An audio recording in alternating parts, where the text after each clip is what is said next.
todos ustedes, mi nombre es Dani Rojo y estamos en esta maravillosa sección llamada NFL a la Mexicana, con un toque argentino porque me acompaña mi querido Agustín Grimaldi. Agus, buena tarde, ¿cómo te encuentras hoy? Hola Dani, la verdad que muy contento por el invitado que tenemos hoy, así que con muchas ganas ya de preguntarle. Y también nos acompañan los controles y producción, nuestro querido chef Sergio Nafarrate. Y bueno, en esta ocasión tenemos un jugador que se ha desempeñado en la posición de corredor, cornerback y linebacker desde que tenía y tiene una amplia experiencia, ya que empezó a la pequeña edad de 7 años. Él es el señor Carlos Rosado. Bienvenido, Carlos, y pues muchísimas gracias por acompañarnos. ¿Cómo estás?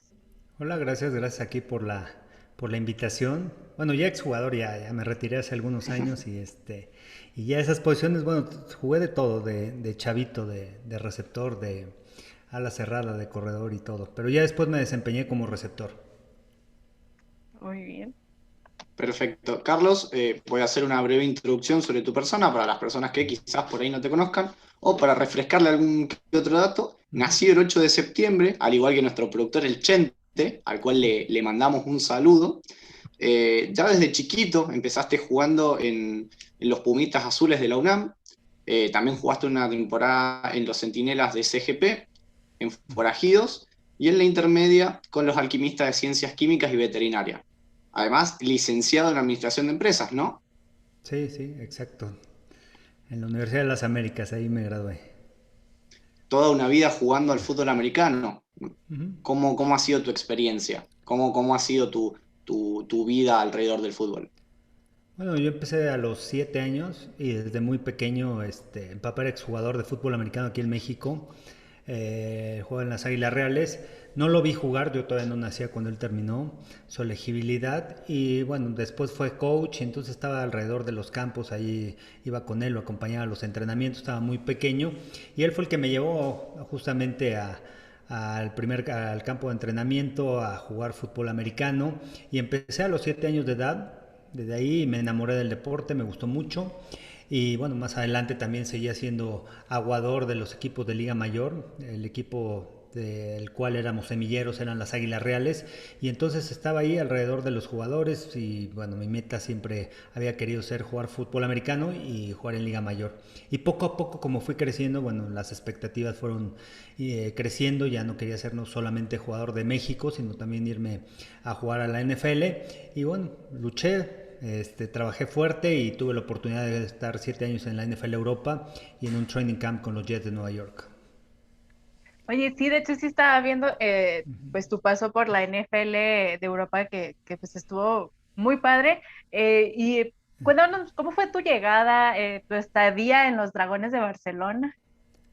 Sí, yo llego en el 98, todavía me queda un año para jugar aquí en México. Sin embargo, fui a las pruebas en 97, me tocó una época en donde estaba bien físicamente, habíamos sido tricampeones ese año, fui a la selección y bueno, me fue bien en las pruebas y tenía la opción de irme a NFL Europa porque me habían escogido o quedarme a jugar mi último año de elegibilidad aquí en México. Escogí por irme a hacer a jugar profesional y ahí empezó Dragones de Barcelona. Fue complicado, fue el cambio porque la NFL Europa era bajito de la NFL. Era una liga donde mandaban a los jugadores a desarrollarse. El roster era de 35 jugadores americanos y 8 internacionales. Y entonces, bueno, todos los coaches eran americanos y aprenderte al sistema, adaptarte a la velocidad del juego. Todos habían tenido experiencia de estar en un training camp o en equipos de la NFL. Entonces, el primer año fue complicado. Pero bueno, fue de batallar, de estar ahí entrenando horas extras, trabajar muy fuerte. El primer año casi no jugué, estuve en equipos especiales. Y para el segundo año ya adquiero ya la confianza de los coaches después del trabajo que había hecho en pretemporada y ya me empiezan a dar más juego, empiezo en la rotación de la ofensiva y así poco a poco, ahí estuve 5 años y después me cambiaron a Amsterdam donde tuve 2 años y fueron mejores años como jugador de americano. ¿Y cómo fue esa llegada a Ámsterdam? Sobre todo con el cambio de idioma. Mira, al final, como era equipo americano, no, todos los coaches y todos los jugadores, la mayoría eran americanos, se hablaba inglés. eso no tenía problema, ya llevaba 5 años en Barcelona, pero bueno, fue el cambio del sistema. Es un sistema totalmente diferente en el esquema ofensivo. En Barcelona el playbook era muy pequeño, ya llegó a Amsterdam y hay mucho más formaciones, movimientos, hay más jugadas, pero me beneficiaba porque era un sistema muy aéreo. Me cambian de posición, me ponen de receptor interno en donde tengo la posibilidad de desarrollarme mejor, me adapto mucho más al juego, conocía perfectamente ya las coberturas, ya me anticipaba a las defensivas, veía ya las defensivas en cámara lenta, aunque se movían rápido, pero ya identificaba muy bien lo que estaba pasando delante de mí y eso me ayudó a que en ese 2003 pudiera ser jugador ofensivo del año, no americano, y se me abrían las puertas para llegar a los Jets de Nueva York. Y sí, de hecho sí también estaba viendo el nombramiento. A mí se me hizo muy padre, muchas felicidades por eso. ¿Cómo te sentiste? ¿Cómo fue ese nombramiento? ¿A cuántos más no americanos había? Bueno, los equipos eran un roster de 43 jugadores, de los cuales 35 americanos, 8 internacionales. Y bueno, creo que fue el esfuerzo de todos mis años en Barcelona, de todo el esfuerzo, de tener coaches que me habían ayudado a conocer a las defensivas, anticiparme, y bueno, a realmente aprender lo que es la filosofía y lo que es el fútbol americano. Llego allá y prácticamente pues me desarrollo mucho mejor, me dan la confianza, tuve un gran training camp y al final, bueno, es la recompensa de todos mis esfuerzos. Y no acabó ahí, o sea, fue padre ser el jugador más valioso ofensivo no americano, pero la recompensa mayor fue cuando me hablan los Jets de Nueva York, acabando la temporada, como un mes y medio más o menos, en lo que empezaba el training camp y de ahí, bueno, me firman los Jets y llego a cumplir mi sueño que me había propuesto desde joven de llegar a la NFL. Entonces, creo que esa es la recompensa más importante que hubo. Y en el momento en que llegaste a los Jets de Nueva York, ¿sentiste mucho la diferencia? O quizás era quizás un poco más de nivel, o qué diferencias y similitudes encontrás entre tanto la NFL Europa como la NFL. El segundo y tercer equipo era muy similar, la velocidad era muy similar, los jugadores, el tamaño. El primer equipo sí había una diferencia amplia, jugadores con experiencia y el fútbol mucho más rápido. Pero bueno, si entendías el juego, te podías anticipar, podías saber lo que estaba pasando delante de ti, pero sí la velocidad era mucho mayor. Mucho más competencia, es muy competitivo durante el training camp, todos los entrenamientos son demasiado competitivos, no hay comparación de otras ligas. Y bueno, al final pues te das cuenta de que es un negocio, es un trabajo, todos están buscando un puesto y no te van a dejar que les quite su puesto porque después pues ellos qué van a hacer, ¿no? Entonces es algo muy competitivo, dentro de todas las prácticas son muy intensas, es ver video, es un trabajo mental, es un trabajo en donde no solamente el aspecto físico, el aspecto de entrenamiento, 2 entrenamientos al día, sino que también el tema de estar estudiando, aprendiéndote las jugadas, aprendiéndote todo el sistema que es mucho más amplio, el playbook es una cosa así.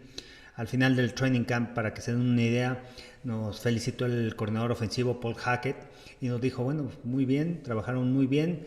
Les voy a decir cuántas jugadas aprendieron. Fueron 522 jugadas en todo el training camp. En estas 6 eran 6 semanas. En estas 6 semanas logramos instalar nuestro plan ofensivo y del sistema aéreo eran 522 jugadas. Felicidades y bueno, pues no solamente es algo físico el fútbol americano, es muy mental. La gente que no logra pensar, no logra entender el juego, no logra razonarlo, es difícil. A pesar de que tengas todas las cualidades físicas, si no entiendes el juego, es muy difícil que estés en el campo. Digo, para haber aprendido tantas jugadas en ese corto tiempo Sí. que, que es saturado, o sea, bueno, yo me imagino que debe ser muy saturado el tener que estar aprendiéndote todo eso, ¿no? Porque aparte, pues no es solamente el hecho de aprenderlas de una manera teórica, sino implementarlas. Es pesado, supongo. Sí, la clave aquí es razonar las jugadas, entender el juego. Si no entiendes el juego es muy complicado, porque aprendértelas de memoria es muy difícil. O sea, nada más sabes lo que vas a hacer tú, pero tienes que saber lo que hacen tus compañeros, dónde moverte, tienes que saber cuáles van a ser los ajustes que vas a hacer en las trayectorias dependiendo la cobertura que te enfrentes, porque de todas esas jugadas, de las 520 y tantas jugadas que instalaron, tienes que aprenderte cómo vas a reaccionar y cómo vas a correr tu ruta ante la defensiva que te van a colocar. Entonces eso multiplícalo por 6, 7, 8, hasta 10 coberturas diferentes que hacen los equipos. Entonces tú tienes que razonar qué es lo que está pasando, cuáles son las jugadas, cuáles son los movimientos, qué es lo que está haciendo tu compañero. Al final es un juego de equipo y no solamente te tienes que aprender lo tuyo, sino también lo que están haciendo los demás jugadores y lo que está haciendo la defensiva para poder abrir el espacio atrás, qué cobertura están jugando, cómo moverte. Si es una cobertura de zona te vas a sentar y vas a buscar el hueco, si es una cobertura personal son rutas en donde te tienes que estar moviendo. Entonces es complicado el fútbol americano, pero si lo entiendes, lo logras razonar, pues se te hace mucho más fácil y entender, y aunque te pongan las jugadas que te pongan, si logras entender el juego es mucho más fácil. Y por eso no todos llegan a la NFL. De repente vemos a jugadores con grandes habilidades físicas que corren 4-2 en las 40 yardas y son muy rápidos, explosivos, y de repente los pones en el campo y bueno, pues parece que corren en 4-7, 4-8, se ven muy lentos porque no entienden el juego, porque no logran desmarcarse, porque no logran razonar las jugadas. Entonces esa es la gran diferencia de la gente que está a ese nivel. En Y en cuanto a cuanto, tus compañeros, cómo fue el cambio? Nos contaste recién que convivías prácticamente con todos jugadores y coaches americanos. Uh-huh. Cuando pasaste de NFL a Europa en la FL, ¿hubo algún cambio o fue todo prácticamente lo mismo? No, sí, sí, obviamente hubo un cambio. Y bueno, a ese nivel te tienes que ganar el respeto de los jugadores. De repente, bueno, pues eres de México, ¿a poco juegas de fútbol americano? No saben que hay fútbol americano aquí en México. ¿De qué juegas? De pateador, ¿no? De receptor. Y cuando te ven en el campo, ya que puedes hacer las cosas, que entiendes el juego, que no te equivocas, entonces empiezas a adquirir el respeto. Y ahí es donde te empiezan a saludar, empiezas a ser buenos amigos. Y en la NFL es mucho más complicado porque ahí depende de dónde vienes. Si eres draft y eres de las primeras rondas, pues te empiezan a tratar bien, te hablan bien y todo. Ya sexta, séptima ronda, medio así te hacen un lado y ya tienes que demostrar en el campo. Si vienes de agente libre, depende de qué universidad vengas. Si vienes de División 1 o División 2, imagínate, si vienes de México, bueno, ni te pelan ni te tienes que ganar el respeto poco a poco de los jugadores. A mí me tocó con Santana Moss, de repente era uno de nuestros receptores y ni siquiera me pelaban, ni siquiera me saludaban, ni nada. Y de repente empecé a correr un drill después de 3 días ahí con el grupo de receptores. Y se voltea con Wayne Cravet, que era otro de los receptores, y le dice, oye, ¿y él quién es? No, pues él es mexicano. Ah, no sé qué. Y ya a partir de ahí me empezó a hablar, hicimos buena relación y hasta hoy en día, bueno, nos seguimos y nos llevamos bien. De repente nos escribimos por mensaje y todo. Entonces, son cosas bonitas. Puedes hacer relaciones grandes, pero te tienes que ganar el respeto también de todo, de los jugadores para poder entrar en ese círculo. Carlos, y en cuanto a las dietas de los jugadores, ¿son difíciles, son complicadas? ¿Hay diferencias también entre Europa y Norteamérica? ¿Qué es Pues lo que comen? mira, la dieta en Europa, bueno, no era tan estricto. En la NFL sí es muy estricto. Aquí cada quien se cuida. Eres profesional. Tú cuando llegas a la NFL eres jugador profesional y todo te va a lastimar si no lo haces de manera adecuada. ¿A qué me refiero? Te va a lastimar en donde más te duele, que es el bolsillo. En la NFL te pesan cada semana y tú tienes un peso en el que empiezas y te dice el nutriólogo, tú tienes que estar a tal peso, con tal grasa corporal, masa muscular y poca grasa. Entonces, cada semana pesan a los jugadores. Si tú bajas 1 libra o si subes de peso, te van multando. Entonces es una multa que al final pues es tu deber cuidarte, y si estás en mala forma te van a multar, y aparte si estás en mala forma detrás de ti hay 100 jugadores que quieren tu puesto. Por eso al final no es tanto de que en los equipos haya nutriólogo y los nutriólogos vayan a cuidar a los jugadores, más bien los jugadores se tienen que cuidar, tienes que aprender a ser profesional, y si te cuidas pues es por tu beneficio, porque tú vas a jugar más años. Si no, pues vienen las multas, te pegan en el cheque que te va a llegar, de repente no te empiezas a mover bien, no eres igual de ágil, si subes de peso, entonces te pueden cortar y hay miles de jugadores que están esperando esa oportunidad. Entonces es responsabilidad. Igual cuidarte tu cuerpo, masajes, estar estirando, todo eso depende de cada jugador. No es de que la NFL te diga, tienes que hacer esto, esto, esto. Tú eres jugador profesional y tú decides si te quieres quedar, si te cuidas o no te cuidas, crees que tu talento va a ser suficiente y te vamos a cortar si no das el ancho, si no cumples las expectativas y año con año, porque al final es un negocio. Tu primer año, bueno, tienes un sueldo, tu segundo año tu sueldo tiene que subir, tu tercer año sube, tu cuarto año sube y entonces el equipo está invirtiendo. Entonces, si no cooperas, si no cumples con los requisitos que se necesitan, adiós, es muy fácil que te corten. Ay, qué... Perfecto, Carlos. Déjame llevarte un poquito a otra etapa de tu vida. En 2010 fuiste nombrado director de los deportes de la Universidad de las Américas y quería que me contaras un poquito cómo fue tu experiencia y qué enseñanzas y satisfacciones te dejó el puesto. Bueno, me han gustado siempre los deportes desde muy pequeño. Tuve la oportunidad de estar ahí, nada más tuve 6 meses porque al mismo tiempo cuando entro a la UDLA abrí un negocio y bueno, ya después ya no me dio tiempo de seguir en la universidad, entonces me tuve que enfocar más en mi negocio.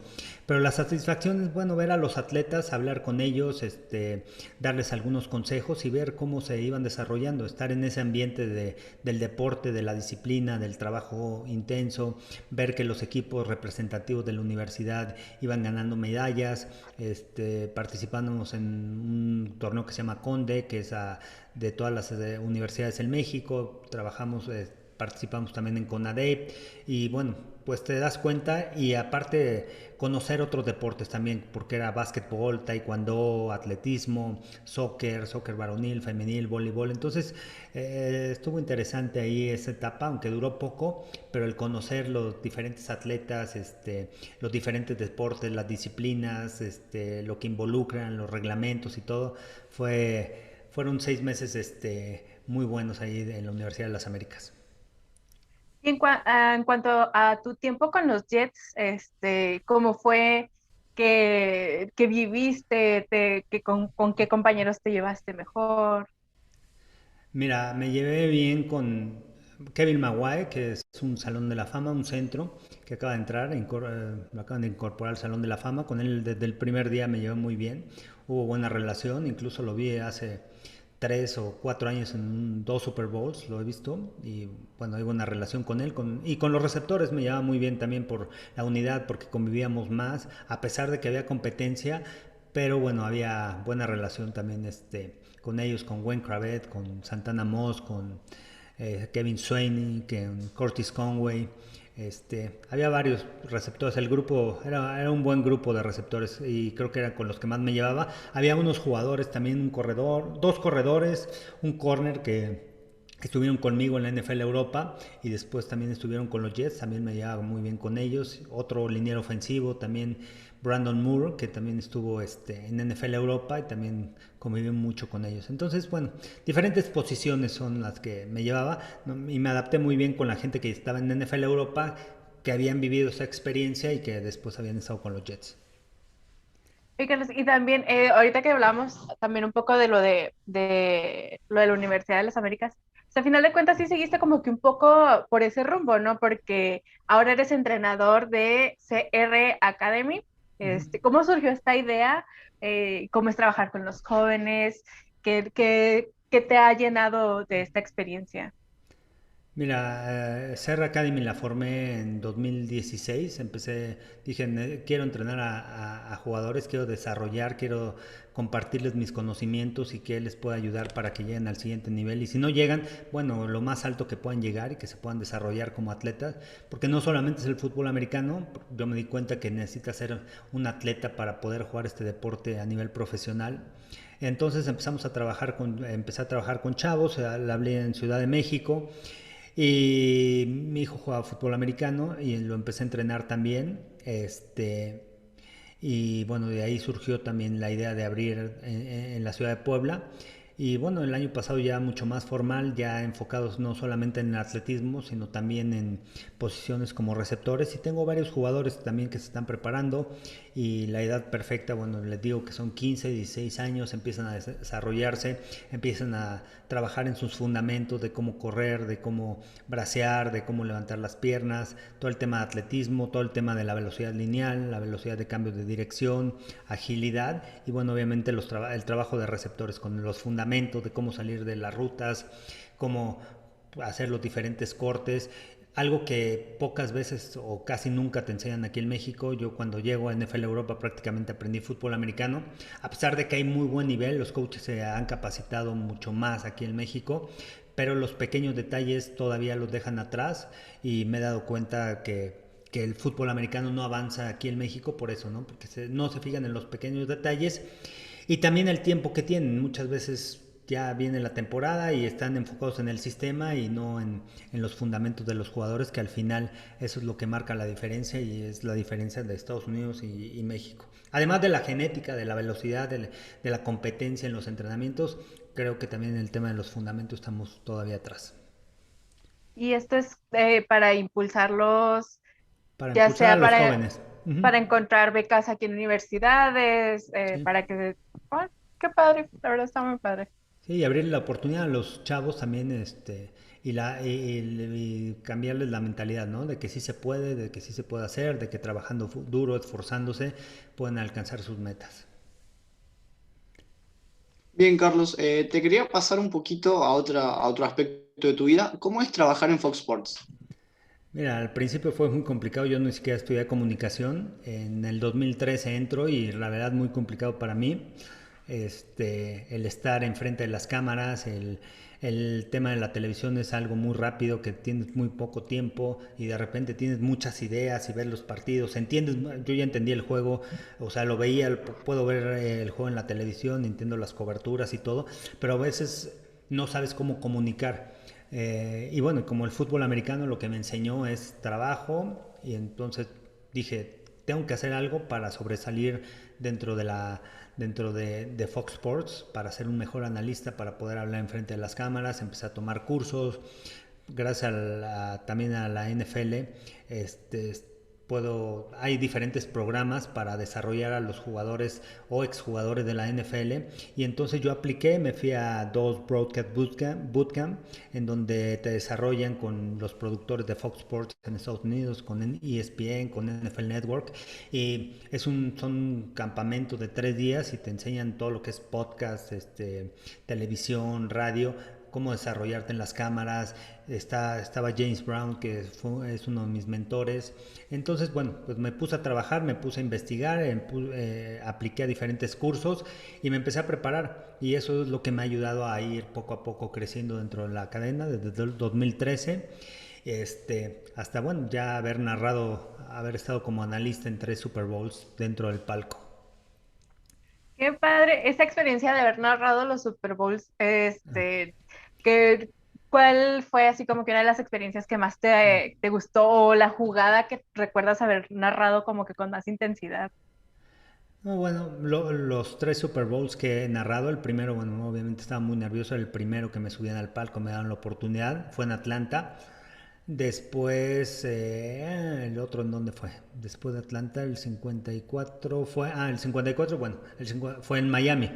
En Miami tuve la oportunidad de estar estuve en el previo dentro del terreno de juego, haciendo entrevistas, haciendo el programa previo que tenemos y después ya me subí al palco también, mucho más tranquilo, ya más relajado con la experiencia. Y este último, bueno, fue en los estudios de Fox Sports por el tema de la pandemia, el que ganó Tampa Bay, entonces no pudimos viajar, nada más viajaron dos de nuestros compañeros que viven en Estados Unidos y nosotros otros tres compañeros, narramos el partido desde el estudio. Entonces fue un reto porque era la comunicación de uno que estaba en el palco, nosotros que estábamos analizando aquí en el estudio, otro que estaba en otra parte del estadio para hacer diferentes reportajes o para venir después del corte. Entonces fue también un reto interesante y pues al final tienes que ser flexible y hoy con esto de la pandemia también han cambiado muchas cosas. Este año, el año pasado nos tocó narrar todos los partidos desde casa, entonces no estábamos con nuestros compañeros, nos veíamos con una pantallita y bueno, teníamos que tener ahí la comunicación. Y entra lo mismo del fútbol americano, al final es el trabajo en equipo.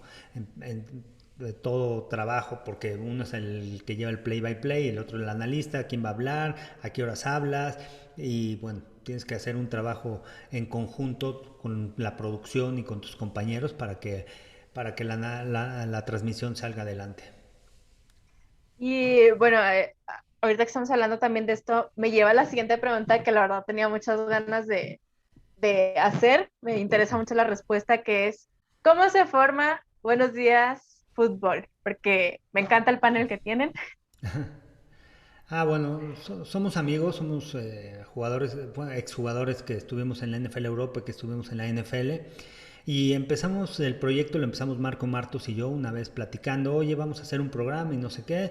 Empezamos a hacer algunas pruebas y de repente también empezamos a subir a los diferentes jugadores. Tenemos un chat en donde están diferentes exjugadores que tuvimos la oportunidad de participar en los mismos años y bueno, le escribimos a Rolando, le gustó la idea, Rolando invitó a Roberto Garza, también invitamos al Tyson y entonces así se formó Buenos Días Fútbol, prácticamente entre Marco y yo fue la idea de platicar, de decir, bueno, oye, tú trabajaste en ESPN, yo sigo trabajando en Fox Sports, vamos a hacer algo para hablar del fútbol americano, ahora que también tú estás en otro lado, yo estoy en otro lado, y entonces ya con la tecnología y con las nuevas plataformas, bueno, hoy en día y con la pandemia se empezaron a desarrollar mucho mejor, y así se formó lo de Buenos Días Fútbol con todos mis compañeros. Pregunta obligada. ¿Sos fan de los Jets? No, me caen bien los Jets, pero no, soy fan bueno, no soy fan, al final le voy a los 49ers, pero no es así mi equipo, no soy tan fanático como varios que le van a un equipo. Me gustan los 49ers por el tema de que estaba Jerry Rice y su ética de trabajo, y siempre traté de ver cómo él sobresalía y traté de hacer cosas similares para conseguir mis sueños, y por eso le voy a los 49ers, pero en sí me gusta todo el fútbol americano. No hay ningún problema con los demás equipos, no. No, no hay ni odio ni nada. Me gusta ver los partidos y los veo desde otro punto de vista. Al final, mucha gente los ve como fanático, yo los veo más como analista, como qué está pasando en el juego, qué está mandando el coordinador ofensivo, qué está jugando la defensa. Entonces, diferente. Pienso, no sé, estoy acostumbrado porque juego fútbol americano y bueno, porque soy analista, ver desde otro punto de vista el juego. Ya que estamos, me gustaría preguntarte, como recién mencionaste al coordinador ofensivo, ¿qué te parece Cliff Kingsbury como coordinador ofensivo de Arizona? Es un genio ofensivo, trata de revolucionar hoy los head coaches jóvenes y bueno, también que es el que manda las jugadas en Arizona, tanto Kingsbury como Sean McVay como Kyle Shanahan, que están en la oeste de la Nacional, son coaches muy creativos a la ofensiva, que tratan de innovar, que tratan de hacer cosas nuevas, y bueno, el hecho de tener en Arizona con Clint Kingsbury, que tiene a Kyler Murray, entonces bueno, le permite hacer cosas muy dinámicas con el quarterback, colocarlo en movimiento, tratar de extender las jugadas, un quarterback que es movible atrás en la bolsa de protección, que tiene grandes receptores, el traer a DeAndre Hopkins, ahora van a traer a AJ Green, jugadores que pueden desbalancear a las defensivas, más Andy Isabella, que tiene la velocidad para ir vertical, y después tienen también a Christian Kirk, también, que ha hecho un gran trabajo en zonas intermedias. Entonces creo que con esas armas que tiene puede manejar este sistema ofensivo, algo que manejaba en Texas Tech, algo como la Air Raid, tratar de implementar, no al 100% ese esquema ofensivo, pero un esquema ofensivo amplio con la oportunidad de que el quarterback pueda moverse atrás en la bolsa atrás y pueda extender las jugadas. Oye, Carlos, ahorita en un inicio comentaba Agus que compartes el cumpleaños el mismo día que uno de nuestros compañeros de fútbol para futboleros. Él precisamente le va a los Jets y Okay. nos ha todo desde el draft, nos ha dicho que Zach Wilson es la esperanza de los Jets. ¿Tú qué opinas al respecto? ¿Cómo lo ves? ¿Cómo ves al equipo ahora que viene Zach Wilson a ser el nuevo quarterback? Mira, hubieron varios cambios en los Jets. Lo que más me gusta es el head coach, Robert Saleh. Viene de San Francisco, coordinador defensivo, y ahora como head coach. Hay que ver cómo se desarrolla ya en esa posición, a diferencia de coordinador defensivo. Pero los comentarios que he escuchado y todas las entrevistas y con diferentes jugadores, lo que han opinado sobre él es la relación que él tiene con los jugadores.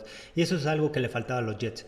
Y para armar una cultura, para que un equipo pueda sobresalir, todo depende de la cultura que vaya a armar el coach, la comunicación que haya con los jugadores, y de ahí se empieza a formar una cultura y que vaya creciendo para empezar a ganar los partidos. Todos los equipos en la NFL, todos los jugadores son grandes atletas, todos. No hay uno que digas, este no. La diferencia es la cultura que puedas armar, y creo que Robert Saleh puede armar esa cultura. Tiene un Zach Wilson que tiene también un gran liderazgo, que tiene grandes habilidades físicas, que puede salir rolando, que algo como Kyler Murray, que puede lanzar desbalanceado, que puede lanzar en movimiento, pero que también puede lanzar dentro de la bolsa de protección. Se espera, tiene buen brazo, tiene un brazo fuerte, tiene gran anticipación, y la clave aquí va a ser la línea ofensiva, qué tanta protección le puedan dar, qué tanto él también puede entender las protecciones de la línea ofensiva. Lo armaron bien tienen a Mekhi Becton, que el año pasado lo escogieron en primera ronda, y el Aya Vera Tucker, que está como guardia. Entonces el lado izquierdo es muy sólido. Y a eso, bueno, le agregas que viene un coordinador ofensivo con la cultura de Kyle Shanahan, que hacen muchas jugadas en pase de engaño, y entonces creo que lo van a respaldar con el ataque terrestre. Trajeron a Michael Carter, que puede ser un impacto importante corriendo el balón, y entonces no vas a obligar a Zach Wilson a lanzar 40 pases por partido, sino que vas a correr el balón. Esa va a ser la fundación, y de ahí van a venir las jugadas de pase con engaño, jugadas en donde el quarterback se va a mover, va a rolar, va a salir de la bolsa de protección, y eso le va a favorecer mucho a Zach Wilson. Yo creo que le va a ir muy bien, siempre y cuando, bueno, tenga protección de la línea ofensiva, y también creo que el ataque terrestre va a ser la fundación, y si pueden correr bien el balón los Jets, creo que ahí van a fortalecer y no le van a ejercer tanta presión a Zach Wilson para que lance el balón muchas veces en el partido. Y bueno, ya también entrando a lo mejor ya un poco más en el análisis, cuando viste la noticia del contrato de Trevor Lawrence, ¿qué fue lo que pensaste? Esos treinta Bueno, y tantos millones. al final ya está estipulado en el convenio que hay entre jugadores y la NFL. El pick número 1 ya sabe cuánto va a ganar y cuánto dinero garantizado hay. Entonces fue el pick número 1, va a Jacksonville, el quarterback número 1 rankeado. Y bueno, merecido. Hay que ver que le den protección, aquí va a ser lo importante. Pero bueno, esos contratos ya están estipulados desde antes de la temporada, y ya es entre los jugadores, la asociación de jugadores y la NFL. Y cambiando un poquitito de tema, del soccer mexicano, ¿te gusta? ¿A qué equipo le vas? Luego a los Pumas, más o menos me gusta el soccer. Siempre jugué en la UNAM, en las infantiles y juveniles y intermedia. Entonces, y mi papá trabajó también en la UNAM, luego me llevaba a los partidos, entonces por eso sigo a los Pumas.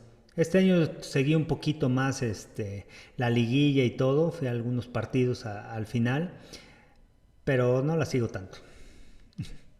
Nuestro Acá querido somos, productor de ahorita, el chef, es Puma, entonces nos acaba de poner Goya, Ya, muy Goya. bien. yo también soy hincha de los Pumas, está bien, yo soy de Argentina, pero siempre me simpaticé por los Pumas de la UNAM. ¿Y el básquet? El básquet también me gusta mucho, también jugué soccer también en la preparatoria, y también en la universidad ahí tuvimos equipo de intramuros, y básquet también jugué en la prepa, jugué también en la universidad. Y me gusta el básquet, me gusta mucho, incluso desde hace 2 años también narro básquetbol ahí dentro de Fox Sports. Y ahorita que están nuestros compañeros sufriendo por el básquet, a ver a quién le rompes el corazón, Carlos, ¿a quién le vas?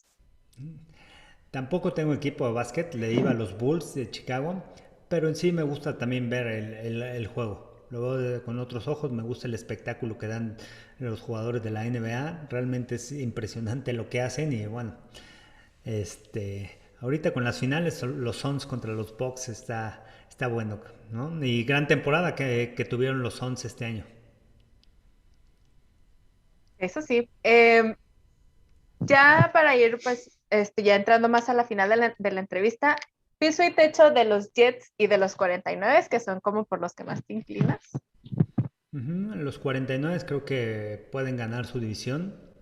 Creo que el techo puede ser llevarse la división, ganar 11 partidos este año, siempre y cuando no tengan lesiones y regresen todos sus jugadores de la defensa. Y de los Jets, yo todavía los veo abajo, todavía creo que van a quedar como cuarto lugar de la este de la americana, todavía tiene una división complicada porque los Bills de Buffalo creo que van a seguir como líderes, Nueva Inglaterra va a levantar mucho, Miami va a estar ahí en la competencia y los Jets es un equipo en reestructuración, es joven, vamos a ver cómo se adaptan, pero hay que darles unos 2-3 años para que puedan levantar. ¿Y quién crees que pueda ganar el Super Bowl y MVP?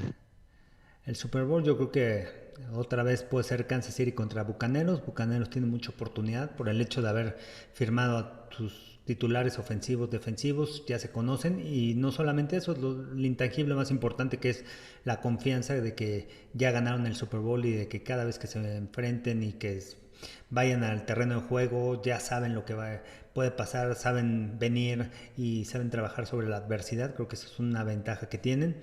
Y el MVP de la temporada, está medio difícil. Yo se lo daría a Josh Allen, de los Bills. Interesante. Muy bien.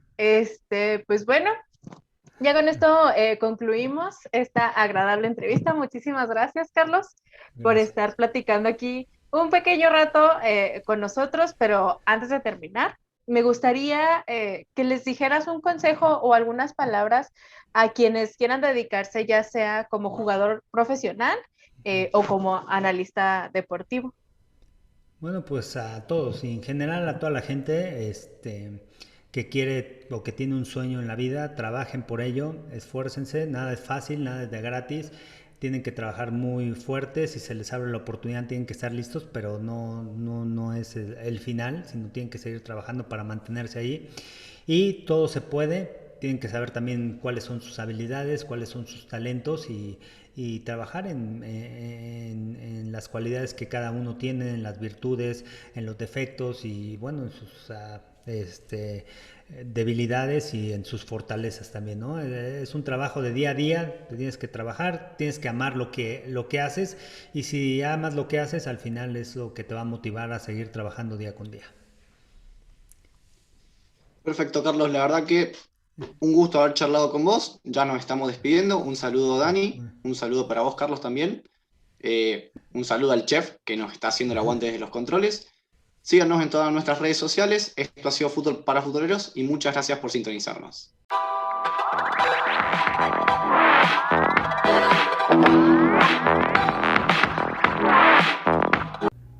Hola amigos de Fútbol para Futboleros, yo soy Dani y los invito a que se suscriban a nuestro canal de YouTube para que les lleguen las notificaciones de los videos que subimos y de nuestros en vivos.